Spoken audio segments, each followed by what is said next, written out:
பரிசுத்த நாமத்திற்கு மகிமை உண்டாவதாக. நம்முடைய கர்த்தராகிய இயேசு கிறிஸ்துவின் நாமம் மகிமைப்பட இந்த வாய்ப்பை ஏற்படுத்தி கொடுத்த பாஸ்டர் ஆதாமையா அவர்களுக்கு இயேசு கிறிஸ்துவின் நாமத்தில் நல்வாழ்த்துக்கள்.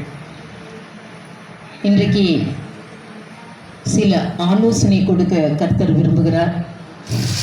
பாருங்கள், நமக்கு ஒரு பாலகன் பிறந்திருக்கிறார். ஏசாயா 9ஆம் அதிகாரம் 6ஆம் வசனத்தில் நமக்கு ஒரு குமாரன் கொடுக்கப்பட்டிருக்கிறார். படிப்போம். ஏசாயா 9ஆம் அதிகாரம் 6ஆம் வசனம். நமக்கு ஒரு பாலகன் பிறந்தார், நமக்கு ஒரு குமாரன் கொடுக்கப்பட்டார். கர்த்தத்துவமும் அவர் தோளின் மேல் இருக்கும். அவர் நாமம் அதிசயமானவர், ஆலோசனைக்கர்த்தா. ஆலோசனைக்கர்த்தா அண்டர்லைன் பண்ணுவார். நல்ல ஆலோசனை கொடுப்பார். ஆலோசனை கர்த்தா பிறந்திருக்கிறார். நமக்கு பரலோகம் போகிறதுக்கு யார்கிட்டையும் ஆலோசனை கேட்கக்கூடாது. நமக்கு ஆலோசனை கொடுக்கக்கூடிய கர்த்தர் பிறந்திருக்கிறார். நமக்கு ஒரு பாலகன் பிறந்திருக்கிறார். பாருங்கள், ஆலோசனை, அவருடைய ஆலோசனையின்படி நடந்தா எக்ஸலண்ட் நாலேஜ் அபாரமுள்ள கிடைக்கும். அவர் கொடுக்கிற ஆலோசனையின்படி நாம் நடக்க வேண்டும். ஏனென்றால் தேவன் என்ன ரூபத்தில் இருக்கிறார் என்று யோவான் 1ஆம் அதிகாரம் 1ஆம் வசனத்தில் தெளிவாக குறிக்கப்பட்டிருக்கிறது. தேவன் ஆவியாயிருக்கிறார், தேவன் வார்த்தையாயிருக்கிறார், தேவன் அக்னியாயிருக்கிறார் என்று சொல்லப்பட்டிருக்கிறது. பாருங்கள், தேவன் என்ன ரூபத்தில் இருக்கிறார். படிப்போம். யோவான் 1ஆம் அதிகாரம் 1ஆம் வசனம். ஆதியிலே வார்த்தை இருந்தது, அந்த வார்த்தை தேவனிடத்தில் இருந்தது, அந்த வார்த்தை தேவனாயிருக்கிறது என்று சொல்லப்பட்டிருக்கிறது. தேவன் வார்த்தையாய் இருக்கிறார். அதான் பைபிளை தூக்கிட்டு சுத்துறோம். என்னங்க இது? இடுப்பில் எப்போ பார்த்தாலும் வார்த்தையை தூக்கிட்டு சுத்துறோம். தேவன் வார்த்தையாய் இருக்கிறார். சபைகளில் என்னங்க வெறும் வார்த்தையவே எழுதி போட்டிருக்கிறீங்க? தேவன் வார்த்தையாய் இருக்கிறார். எனக்கு சிறிய வயதில் அது தெரியாது. எதுக்கு நம்ம சர்ச்சில் ஃபுல்லாக வார்த்தையை எழுதி போட்டுக்கிட்டது? தேவன் வார்த்தையாய் இருக்கிறார். ஆதலால் தான் 66 சங்கீதம் 2ஆம் வசனத்தில் என் வசனத்திற்கு நடுங்குகிறவனை நான் நோக்கி பார்ப்பேன் என்று சொல்லுகிறார். அவருடைய வசனத்திற்கு நடுங்குகிறவனை மாத்திரம் நோக்கி பார்ப்பேன், மற்றவங்களை யாரையும் நான் பார்க்க மாட்டேன் அப்படிங்கிறார். என் வசனத்திற்கு நடுக்கம் இல்லை. பைபிளில் இப்படி சொல்லி இருக்குது என்று சொன்னால் அதற்கு நடுக்கம் இல்லை. நமக்கெல்லாம் எழுதி இருக்கா, அது யாருக்கோ நடுக்கம் இல்லை. நடுங்குகிறவனை தான் நான் நோக்கி பார்ப்பேன். One will I look who tremble at my word. படியுங்கள். 66:2. நாமத்தின் மகத்துவத்தை கீர்த்தனம் பண்ணி அவர் துதியின் மகிமையை கொண்டாடுங்கள். தேவனை நோக்கி உம்முடைய கிரியைகளே. ஏசாயா 66ஆம் அதிகாரம் 2ஆம் வசனம். என் கரம் இவைகள் எல்லாம் சிருஷ்டித்தது உண்டாயின.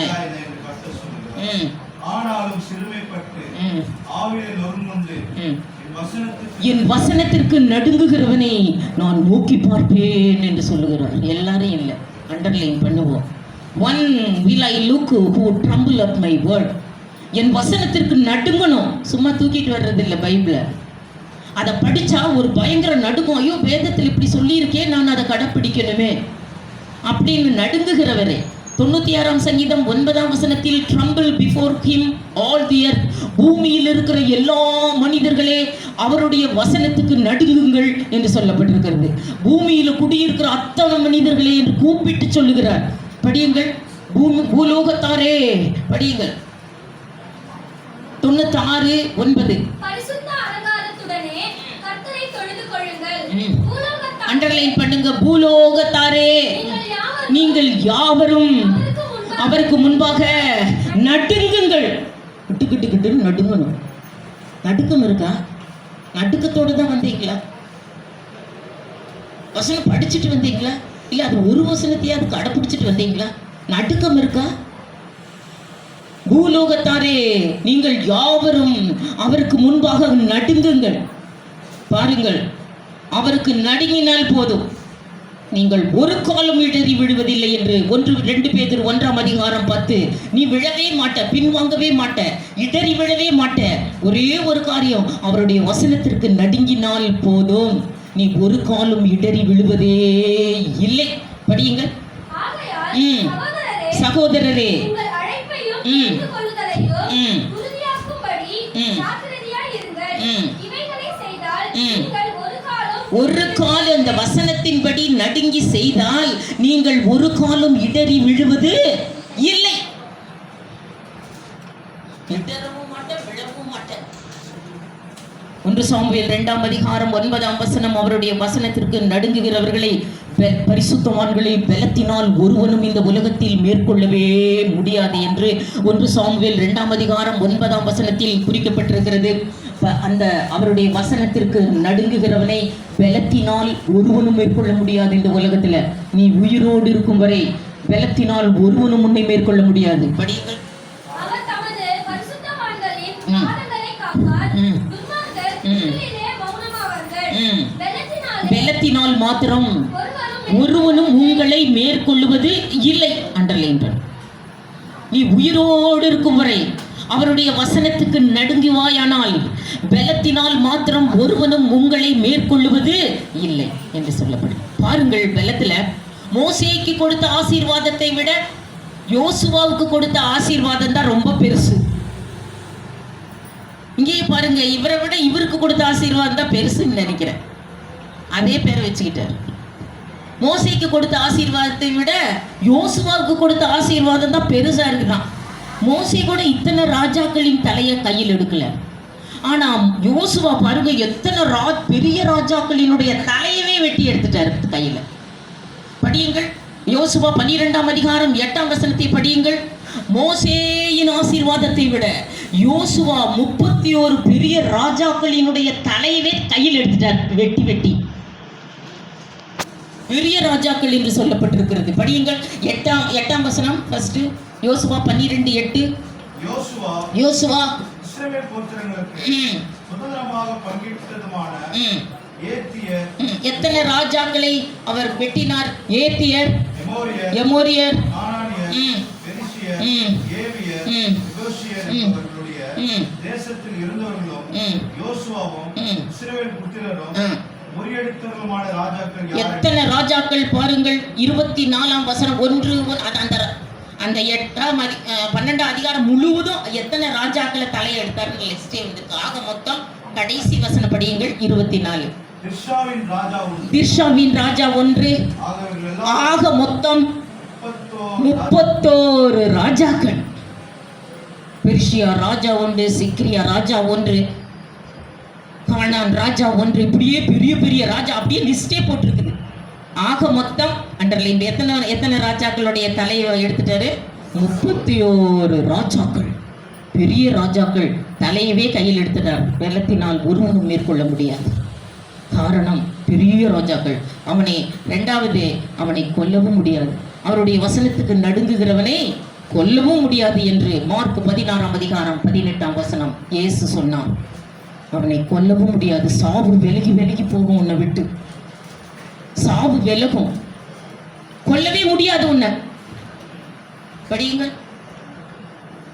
பாஸ்டர் தான் கொல்ல முடியாதுன்னு இல்லை, விசுவாசியவே கொல்ல முடியாது. அவருடைய வசனத்துக்கு யார் நடுங்குகிறார்களோ அவர்களை கொல்ல முடியாது என்று இயேசு சொன்னார். படியுங்கள்.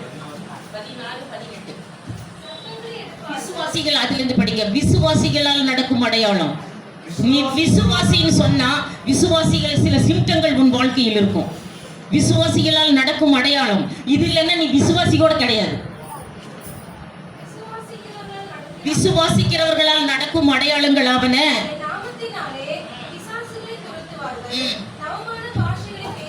நல்ல பாஷை பேசிட்டு இருக்கிறது தான் விசுவாசி. என்ன பாஷை பேசும்? நவமான பாஷைகளை பேசுவார்கள். பரிசுத்தாவி வந்துட்டா கிறிஸ்தவங்க எப்படி பாஷை பேசணும்?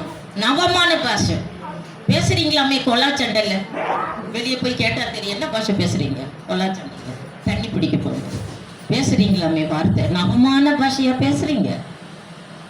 விசுவாசிகள் எல்லாம் நவமான பாஷைகளை பேசிக்கொண்டு திரிவார்கள். அடுத்தது அண்டர்லைன் பண்ணுங்க. சாவுக்கு ஏதுவான யாதொன்றும் அவர்களை குட்டித்தாலும் சேதப்படுத்தாது. சாவு சேதப்படுத்தாது. அண்டர்லைன் பண்ணுங்க. சாவுக்கு ஏதுவான விஷத்தையே குடிச்சாலும் உன்னை சேதப்படுத்தாது.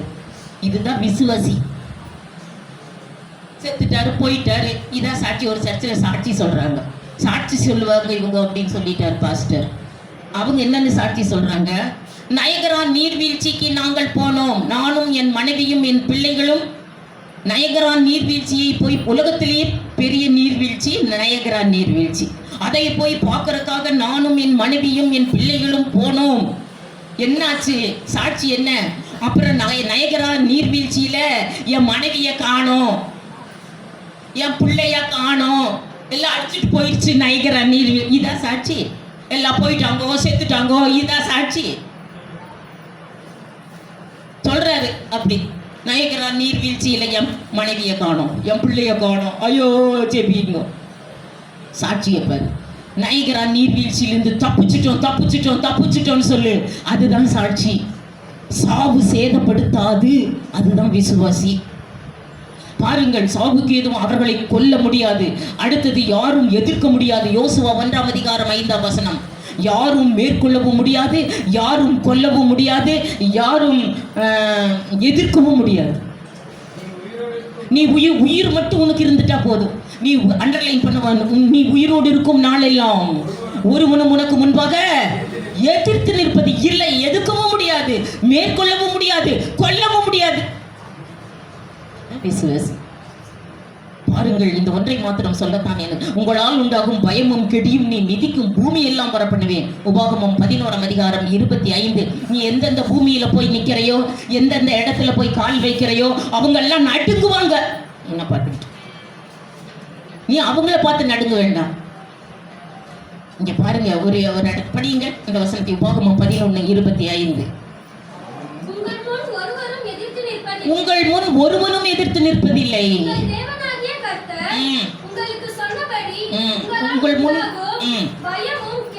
உங்களால் உண்டாகும் பயமும் கெடியும் நீ மிதிக்கும் இடமெல்லாம் வரப்பண்ணுவேன். எங்க போய் மிதிச்சின்னா அவங்க உன்னை பார்த்து நடுங்குவாங்க, கிட்டுன்னு. அப்படித்தான் நடுங்குறாங்களா எல்லாரும்? இங்க நீ மிதிக்கிற பூமி தானே இது, இந்த இடம். நடுங்குறாங்களா கிட்டு? நீ போகும்போது நீ முதிக்கும் பூமி எங்கும் போகுது பாரு. ஞாயிற்றுக்கிழமை ஆகிட்டா பைபிளை தூக்கிட்டு போகுது பாரு. அப்படித்தானே பேசிட்டு தெரியறாங்க. நடுங்குறாங்களா உன்னை பார்த்து? நீ முதிக்கும் பூமி எங்கும் வரப்பண்ணுவேன். எந்த இடத்துல போனாலும் சரி, உன்னை பற்றி அச்சமும் பயமும் நீ மிதிக்கும் பூமி எங்கும் வரப்பண்ணுவேன். பாருங்க, ஒரு கிறிஸ்தவ பெண் ஒரு வீட்டில், புறஜாதி வீட்டில் போய் குடியேறினார்களாம். புறஜாதியாருடைய வீடு அது. அந்த வீட்டிலே ஒரு கிறிஸ்தவ பெண் போய் குடியேறினா நம்ம என்ன பண்ணுவோம் நல்லா தெரியும். ஜால்ரா எடுத்துக்குவோம், ட்ரம் எடுத்துக்குவோம். ஒரு பாஸ்டர் என்ன பண்ணாரா, ஒரு இடத்துல வீடு வாங்கினாங்களாம். வீடு வாங்கின உடனே ட்ரம்மை எடுத்து தோளில் போட்டுக்கிட்டாராம். தோளில் போட்டு ரவுண்ட் அடிக்கிறானா பாய். ஏசுராஜா முன்னே செல்கிறார்ட்டு அந்த பில்டிங்கே சுத்துனாராம். அந்த ஓனருக்கு பயம் வந்து, நீ காலி பண்ணிடுது, என்ன பண்ற நீ? ட்ரம் எடுத்து தோளில் போட்டுக்கிட்டு எங்க வீட்டெல்லாம் சுத்துற, நீ வாங்கிடுவியோ, விலைக்குவிய, அதனால எனக்கு பயமா இருக்குது, நீ போயிருன்ட்டாங்க. பயம் வந்துருது. இந்த அம்மா என்ன பண்ணாங்க, ஒரு வீடு வாடகைக்கு தான் போனாங்க. அன்னைக்கு தான் அவங்க கேட்ட அட்வான்ஸை கொடுத்துட்டு வீட்டுக்குள்ள போனாங்க. வீடு பிரதிஷ்டை என்ன பண்ணுவோம், ஜால்ரா அடிப்போம். நமக்கு அதுதான் வேலை. ஜால்ரா எடுத்து தட்ட ஆரம்பிச்சிச்சு. நைட்டு வீடுக்கு போன உடனே பாட்டு பாட ஆரம்பிச்சுது. அவங்க வந்து அதில் வாசல்லாம் கோலமெல்லாம் போடுவாங்க. இந்த அம்மா உள்ளே போய் பைபிளை வச்சுக்கிட்டு ஜபம் பண்ணிக்கிட்டு ஜால்ரா தட்டுச்சான். காலையில் எந்திரிச்சு வந்து தான் அந்த ஹவுஸ் ஓனர் அம்மா, ஏம்மா கதவை தட்டுது, நீ என்னுடைய டியர் ஃப்ரெண்டுங்கிறதுனால தான் நான் உனக்கு இந்த வீடு கொடுத்தேன். என்னுடைய உண்மையான ரொம்ப அன்பு அந்த அம்மா மேலே, அதனால உனக்கு வீடை கொடுத்துட்டேன். நீ என்னம்மா, காலையில் நான் கோலம் போட்டு வாசலெல்லாம் கோலம் போட்டேன், என் குல தெய்வம் என் வீட்டுக்குள்ளே வரமாட்டேங்குது.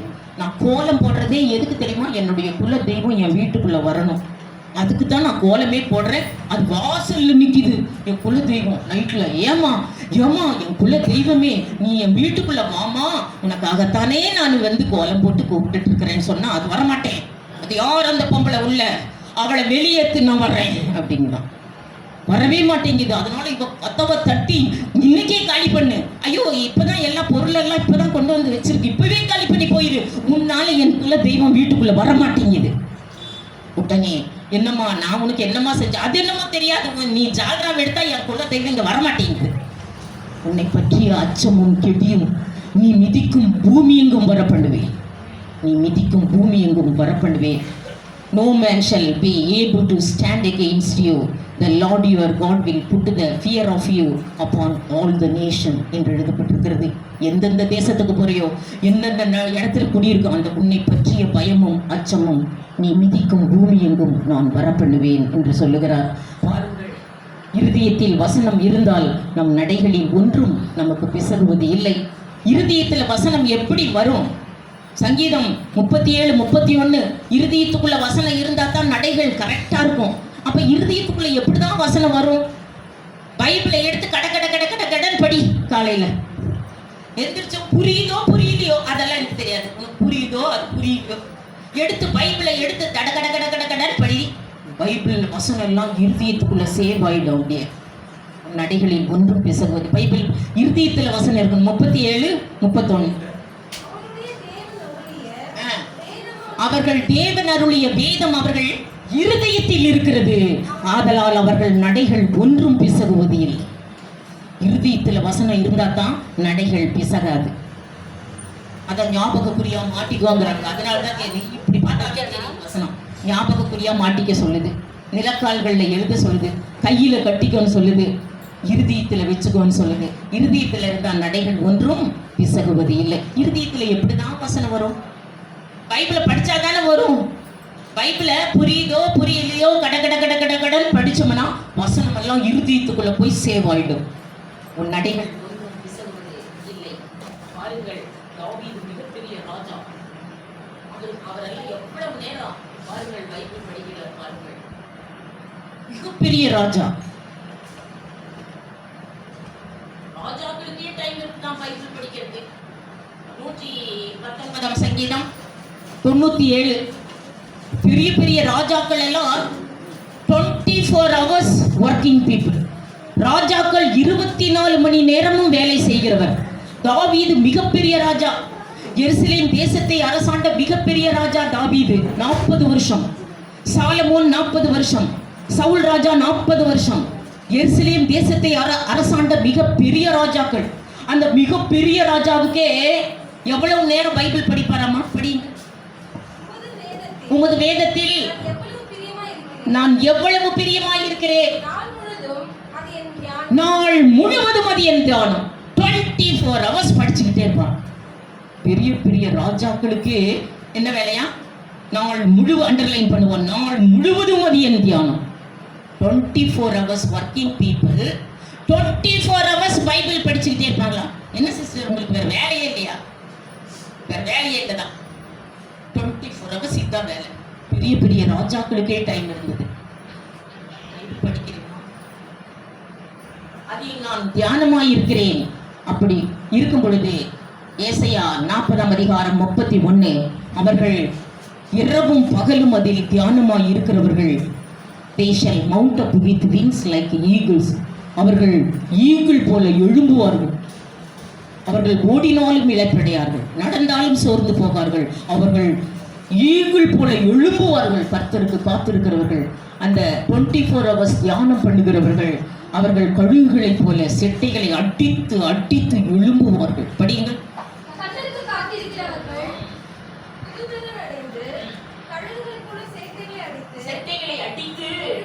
எழும்புவார்கள். ஓடினாலும் இளைப்படையார்கள். நடக்கவே முடியல. ஏ சிஸ்டர், இவ்வளவு லேட்டு, கால் வலி கை வலி, நடக்கவே முடியல எனக்கு. அதான் ஈகிள் போல எழும்புவார்கள், ஓடினாலும் இளைப்படையார்கள், நடந்தாலும் சோர்ந்து போவார்கள். நாள் முழுவதும். 1 சங்கீதம் 1 வசனம் என்ன சொல்லுது?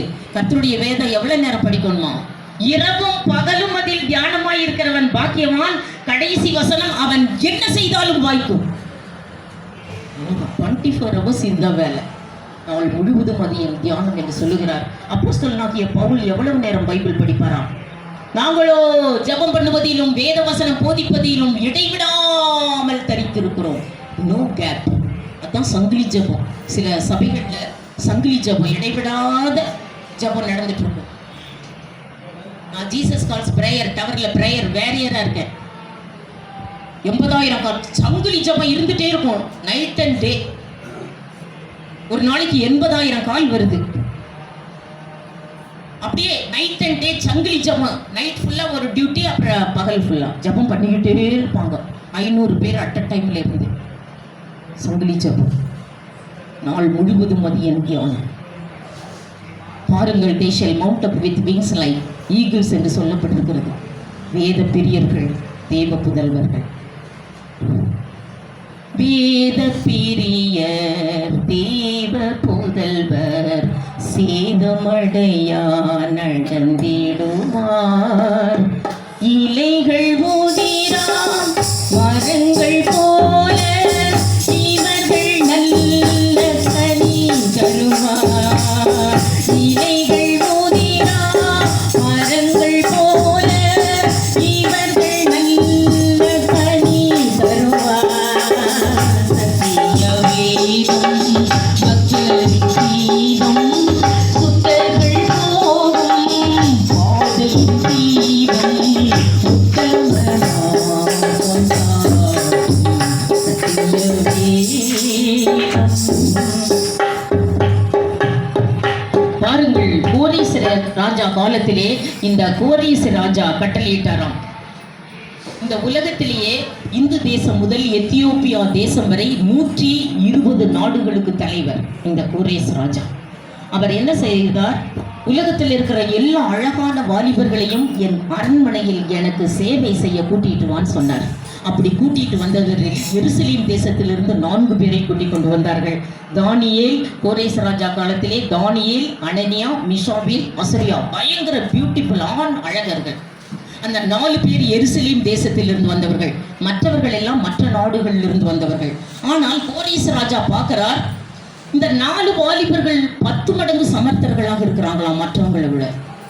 நீ என்ன தொழில் செய்தாலும் சரி, நீ 10 மடங்கு அவனை விட பலவானாயிருப்பார்.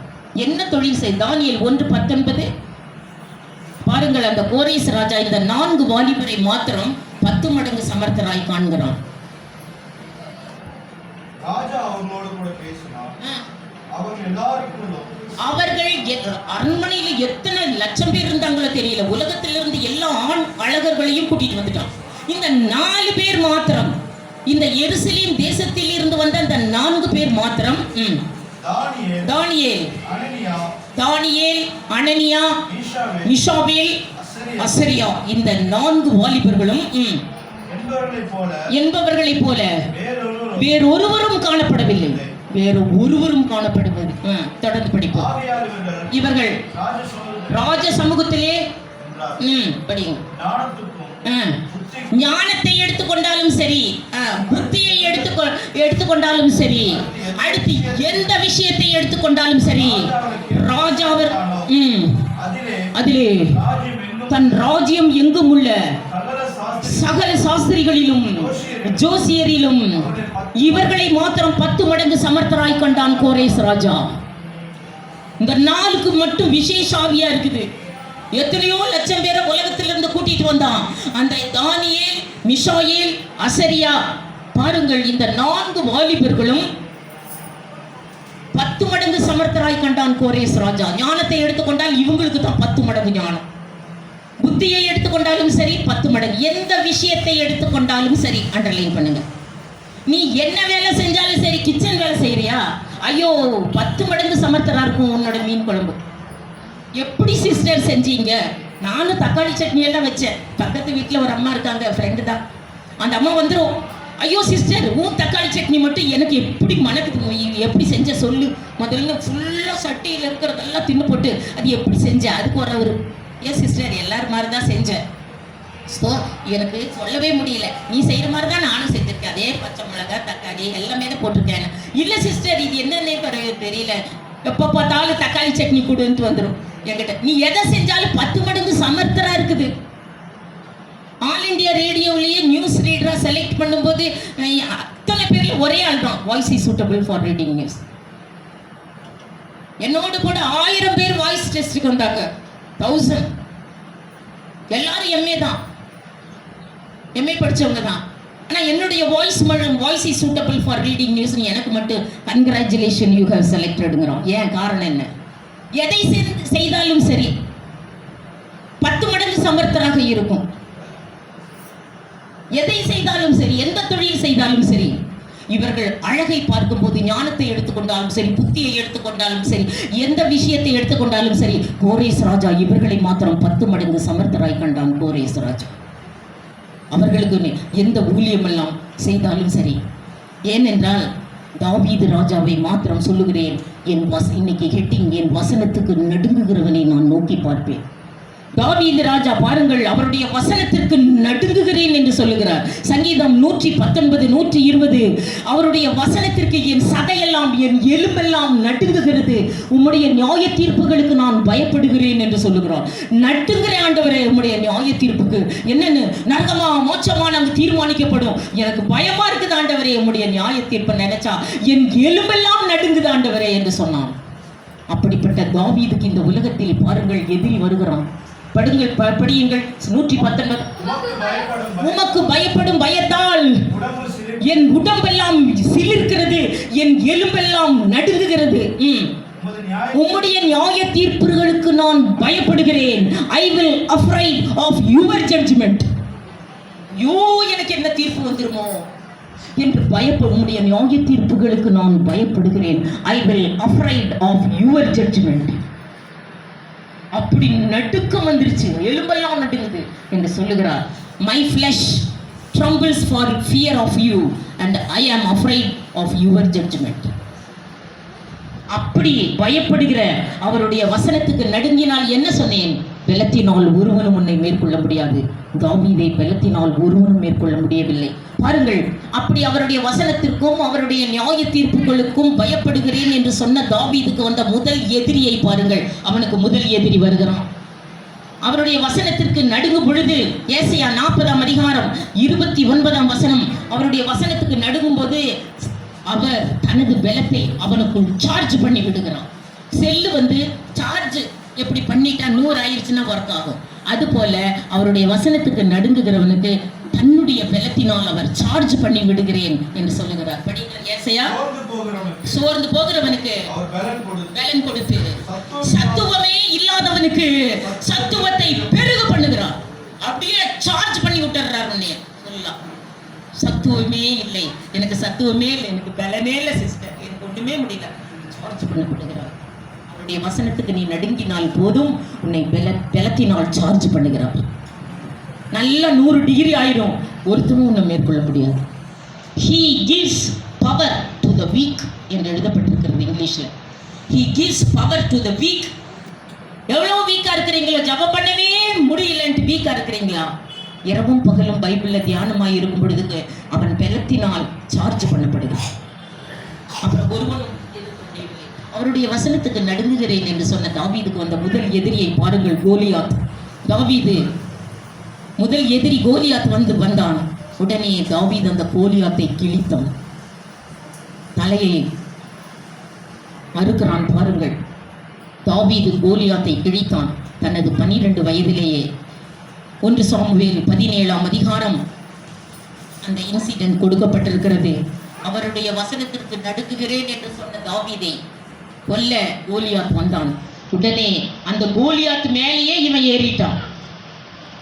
அவன் மேலேயே ஏறி அவன் கழுத்தையே அறுத்து ஒரு தட்டு எடுத்துட்டு வந்து அந்த தட்டுல ரத்தம் சொட்ட சொட்ட சவுல் ராஜாவிடம் கோலியாத்தின் தலையை அந்த தாவீது எடுத்துக்கொண்டு போகும்போது, கையில் ரத்தம் சொட்ட சொட்ட எடுத்துக்கொண்டு போகும்போது சவுல் ராஜா பயந்தான்.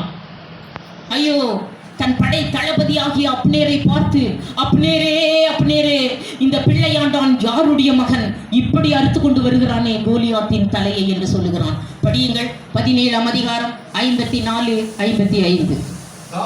தாவீது பெலிஸ்தனின் தலையை தனியாக கையில் எடுத்து கொண்டு வந்தான்.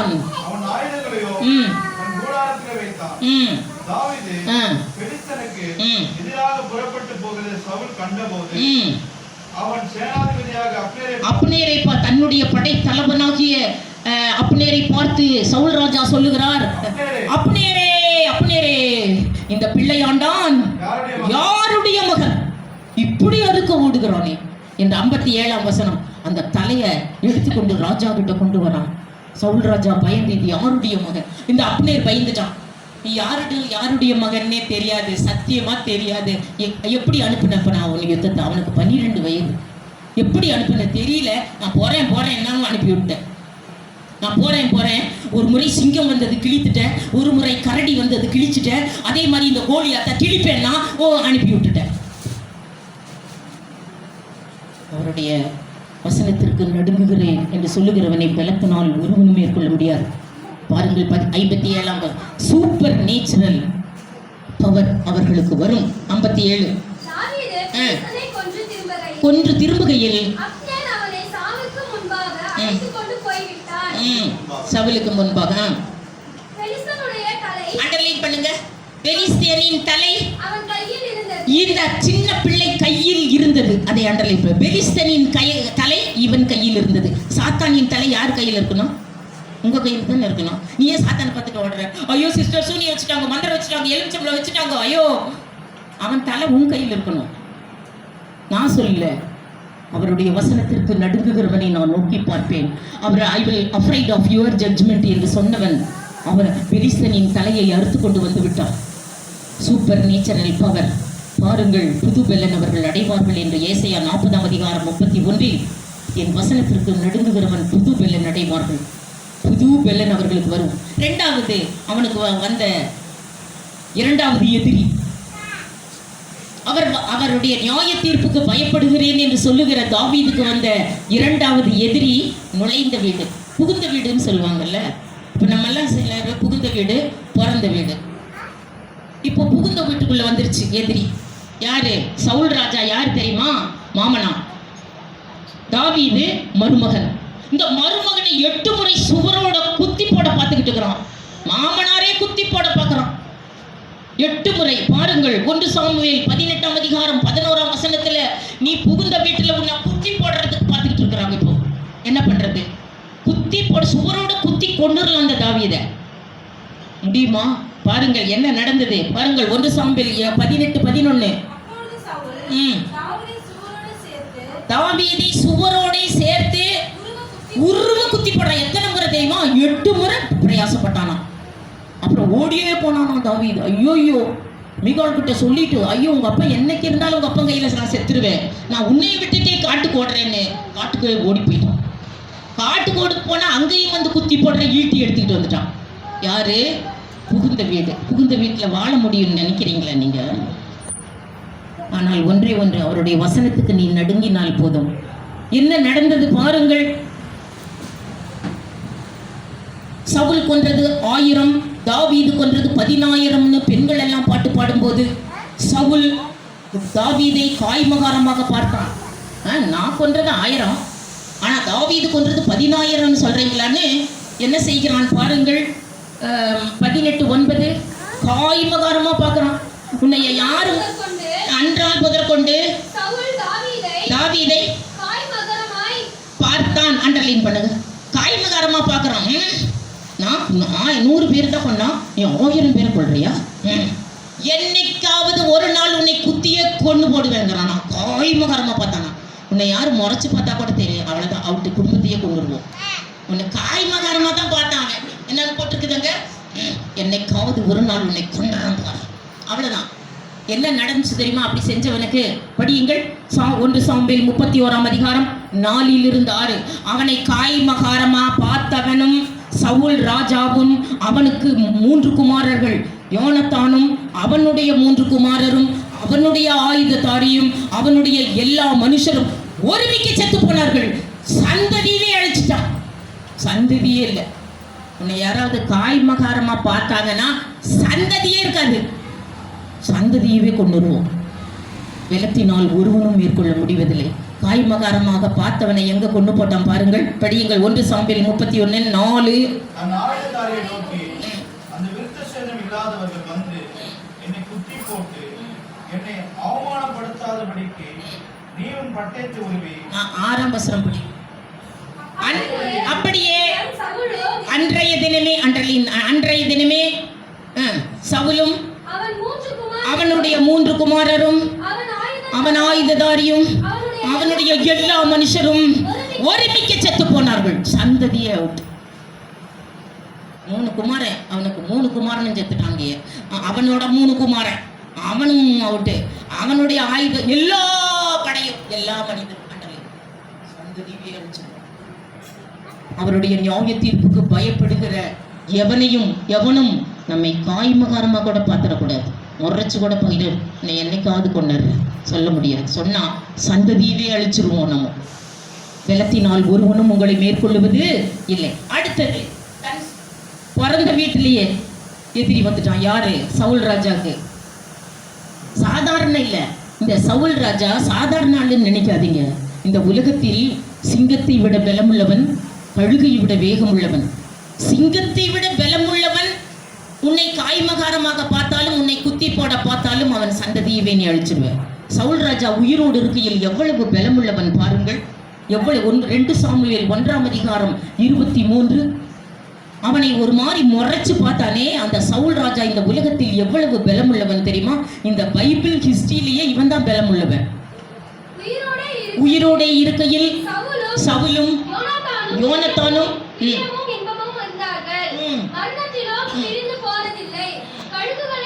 கழுகுகளை பார்க்கிலும் வேகமும் சிங்கங்களை பார்க்கிலும் பலமுள்ளவர்களாய் இருந்தார்கள். சிங்கத்தை கையில் கிழித்தவன் இவன் சிம்சோன். ஆனா சிங்கத்தை விட பலமுள்ளவன் ஒருவன் இந்த உலகத்தில் இருந்தான் என்றால் இந்த பைபிள் ஹிஸ்டரியிலேயே அவன் தான் சவுல் ராஜா. They will swifter than eagle, stronger than lion. சிங்கத்தை விட பலமுள்ளவர்களாய் இருந்தவர்கள் உன்னை கொன்று போட பார்த்தாலும் அவர்கள் சந்ததியுமே நீ அழிச்சிருவ. அவருடைய வசனத்துக்கு நீ நடுங்கினால் போதும். 3வது எதிரி அவருக்கு வருகிறார் பாருங்கள். 3வது எதிரி யாரு? அதே சவுல் ராஜா செத்த போது அவர் பாடுகிற பாட்டை பாருங்கள். தாவீது சங்கீதம் 35:10. என்னை எதிர்த்தவன், என்னை ஈட்டியிலேயே குத்தி போட பார்த்தவன் செத்து போனான். எங்கே? ஸ்கில்போவா மலையிலே. இவன் பாடுகிற சங்கீதம் தான் 35ஆம் சங்கீதம். என்னை விட பலவானின் கைக்கு தப்புவிக்கிற உமக்கொப்பானவர் யார் கர்த்தாவே என்று என் எலும்புகள் எல்லாம் பாடிக்கொண்டிருக்கிறது என்று சொல்லுகிறார். என் எலும்புகள் எல்லாம் உம்மை துதிக்கிறது. காரணம், என்னை விட பலவானின் கைக்கு என்னை தப்புவித்து விட்டாயே. படியுங்கள். சிறுமைப்பட்டவனை அவனிலும் பலவானின் கைக்கும் சிறுமையும் தப்புவிக்கிற உமக்கொப்பானவர் யார் கர்த்தாவே என்று என் எலும்புகள் எல்லாம் சொல்லும் என்று சொல்லுகிறோம். என்னை விட பலவானின் கைக்கு தப்புவிக்கிற உமக்கொப்பானவர் யார் கர்த்தாவே என்று என் எலும்புகள் எல்லாம் சொல்லும். சதையே சொல்ல மாட்டேங்குது. எலும்பு எப்போ சொல்ல போகுது? உங்களுக்கு சதையை காலையில எந்திரினா பிடிச்சு இழுக்க வேண்டியதுதான். தரத்தரன் 10 மணிக்கு அப்போ கூட எந்திரிக்க மாட்டேங்கிறாங்க. எலும்பு எப்போ சொல்லும்? என்னை விட பலவானின் கைக்கு தப்புவிக்கிற உமக்கொப்பானவர் யார் கர்த்தாவே என்று என் எலும்புகள் எல்லாம் சொல்லும் என்று சொல்லுகிறார். 3வது எதிரியை பாருங்கள். தன்னுடைய மகன் ஆண் அழகன் அப்சலோம் தாவீதை குத்தி போட பார்க்கிறோம். பாருங்கள், பிறந்த வீட்டுல ஆண் அழகன், ஒரு பொழுதும் இல்லாதவன். 2 சாமுவேல் 14ஆம் அதிகாரம் 25. அவன் ஒரு ஆண் அழகன் என்று சொல்லப்பட்டிருக்கிறது. அப்சலோம் என்பவன் தாவீதின் குமாரன். ஆண் அழகன் அழகி உலக அழகின்னா எப்படி இருப்பாங்க? காலிலிருந்து தலை வர ஒரு புள்ளி கூட இருக்கக்கூடாது. இந்த அப்சலோமுக்கு காலிலிருந்து தலை வர ஒரு பொழுது கூட இல்லையா? அவ்வளவு அழகான ஆண் அழகன். இஸ்ரவேலர்னா கிறிஸ்தவர்கள் அனைவருக்குள்ளும் அப்சலோமை போல் சௌந்தரியம் உள்ளவனும் மெச்சிக்கோட படத்தக்கவனும் இல்லை. அண்டர்லைன் பண்ணுங்க. உள்ளங்கால் தொடங்கி உச்சந்தலை வரைக்கும் ஒரு பொழுதும் இல்லை. அப்படியான அழகன் அவன். உள்ளங்கால் இருந்து ஒரு தலை வரைக்கும் ஒரு புள்ளி கூட இல்லையா? அவ்வளவான அழகன். அவன் என்ன செய்யறான்? ஒருத்தர் சொல்லி கொடுக்குறான். அப்பா ராஜா பார்க்கிறாரு, நீ அவரை குத்தி போட்டீன்னா ராஜ்யபாரம் உனக்கு வந்துடும். மூத்த குமாரன்.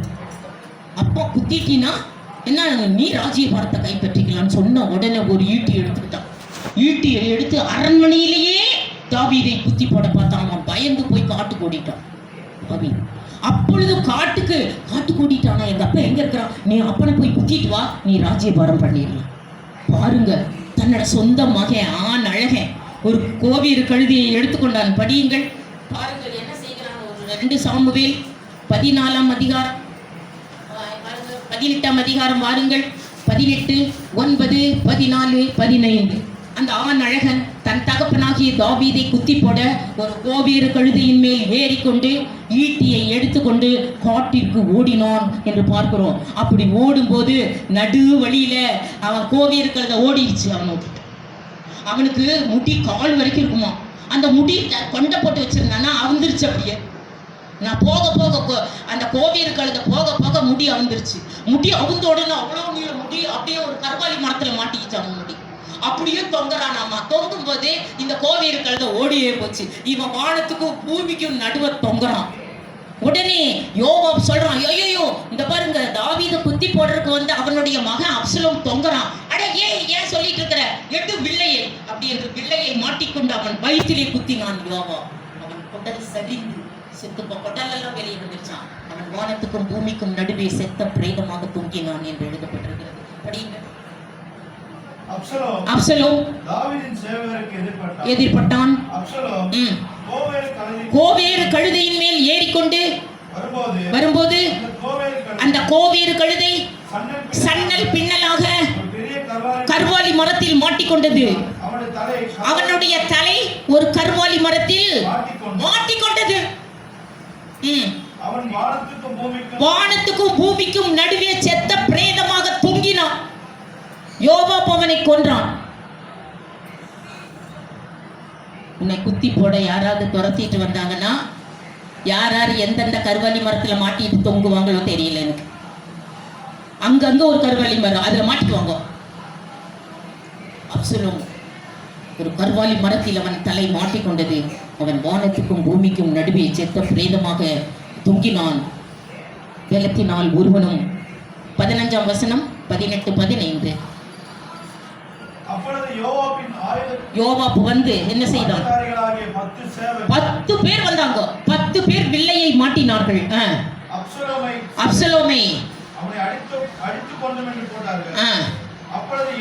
யோவாப் அவன் அடி வயிற்றிலே குத்தினான். 17ஆம் வசனம். அவன் அடி வயிற்றிலே குத்தின உடனே உடல் எல்லாம் நிலத்துல வந்து விழுகுதான். அப்சலோம் ஆண் அழகு. வெள்ளத்தினால் ஒருவனும் உன்னை மேற்கொள்ளுவது இல்லை. உடனே தாவீதுக்கு வந்துருச்சு, அப்சலோமை கொண்டு போட்டாங்க. அவன் வானத்துக்கு பூமிக்கு நடுவே செத்த பிரேதமா தொங்குறான். உன்னோட ஆண் அழகை உன் பிள்ளை மூத்த பிள்ளைன்னா நெஞ்சில் அடிச்சுட்டு ஓடி வரானா. படியுங்கள். 1 சாமுவேல் 2ஆம் அதிகாரம் 9ஆம் வசனம். அப்சலோமை பார்த்து அவன் அழுகிறான், கதறுகிறான் தாவீது. அவன் என்ன, அப்சலோமே அப்சலோமே உனக்கு பதிலா நான் செத்திருந்தா நல்லா இருக்குமேன்னு கத்துறான். படிங்க. 1 சாமுவேல் 2ஆம் அதிகாரம் 9ஆம் வசனம். அவர் தமது பரிசுத்தவான்களின் பாடல்களை காப்பார். துன்மார்க்கர் இருளிலே மௌனமாவார்கள். வெள்ளத்தினாலே ஒருவரும் மேற்கொள்வதில்லை.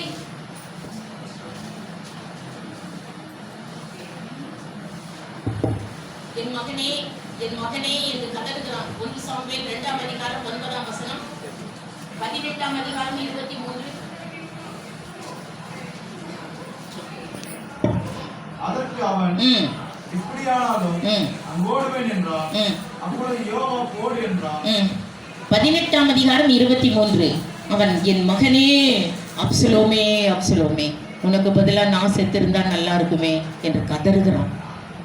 வெள்ளத்தினால் ஒருவனும் மேற்கொள்ள முடியாது.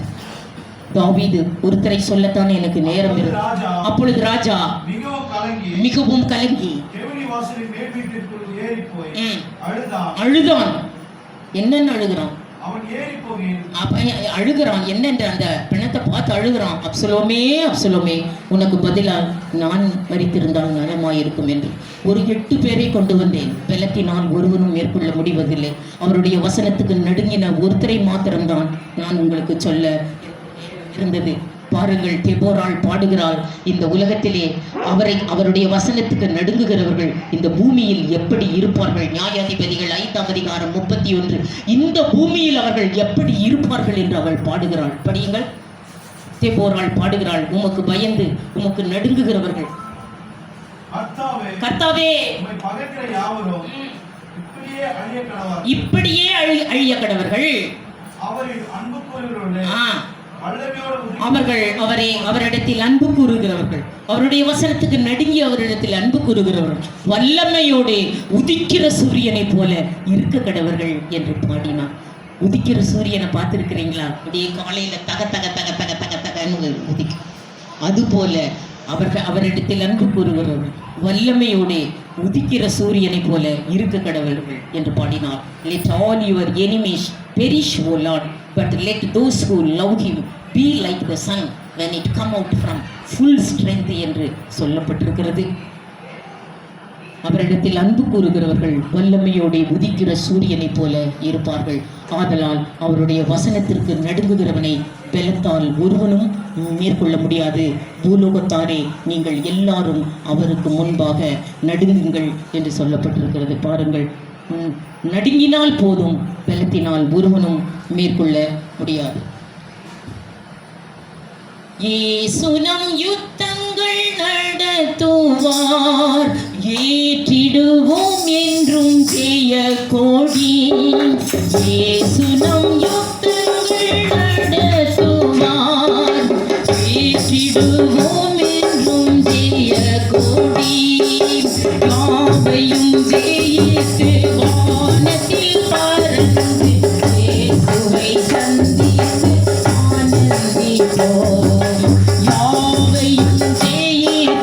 வானத்தில் பறந்து இயேசுவை சந்தித்து ஆனந்திப்போம்.